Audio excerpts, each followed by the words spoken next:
Thousands of South London Tamils have been celebrating this week the 11th anniversary of the Armal Mihu Hindu temple in Tooting.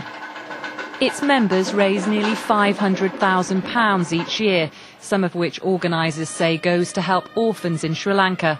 But a document leaked to BBC London shows the Charity Commission has frozen the temple's bank account under the Terrorism Act, while they investigate alleged links to the banned organisation, the LTTE, better known as the Tamil Tigers. The temple's founder has been suspended from the charity during the investigation and believes children who rely on their aid will die as a result of the ban. The reason that you were suspended is because you wouldn't disassociate yourself from the LTTE or the Tamil Tigers. So why don't you just do that now? When you say dissociate yourself, there's a presumption that I was already associated. Now, if I am not associated, how can I dissociate? The LTTE has been a banned terrorist organisation in the UK since 2001. It's known to use suicide bombers in its fight for an independent state. But it controls parts of Sri Lanka hard hit by the tsunami, and some London politicians believe the ban should be lifted on humanitarian grounds.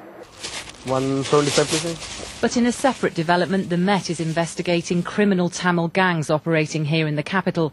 This newsagent based in East London is not the only one who says he's been approached by them for thousands of pounds.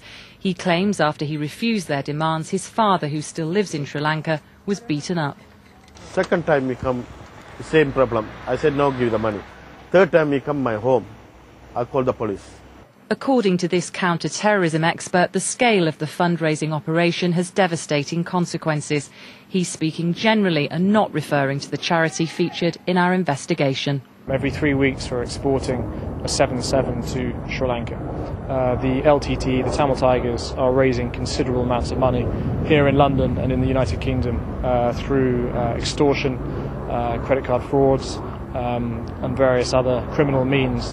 The LTTE's ability to raise funds overseas helps to sustain their ability to carry out violent acts. This week in the Commons, Foreign Office Minister Kim Howells said government intelligence backs up claims that some cash raised here may be finding its way into Tamil Tigers' coffers, and that there is evidence of some funds being raised through crime. So we called the organisation to put those charges to them. We have evidence that gangs in London are raising money for the Tamil Tigers. That's totally, unbelievable information. We don't have any connection with gangs. We are an organized liberation organization. We are dedicated to free our people from the oppressed government. There's no doubt about the generosity of London families who give their money to help Sri Lankan families in need. But questions remain about funds intended to save lives falling into the wrong hands. Sarah Harris, BBC London News.